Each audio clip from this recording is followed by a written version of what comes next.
show you how to set up a page for printing in the Excel app. First, we have to open up the app, and here it opens up like this. From here, we just,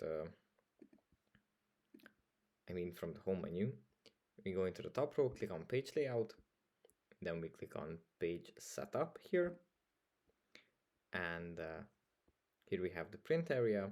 Here we have the print titles, like the rows to repeat at the top. Here we have the page, whether it's portrait or landscape, the margins that we can set up, the header and footer, and the sheet. We can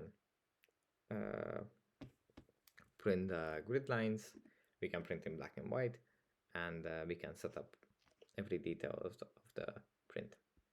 Then we can just click on OK, and that's basically it. Thanks for watching, and I'll see you in the next one.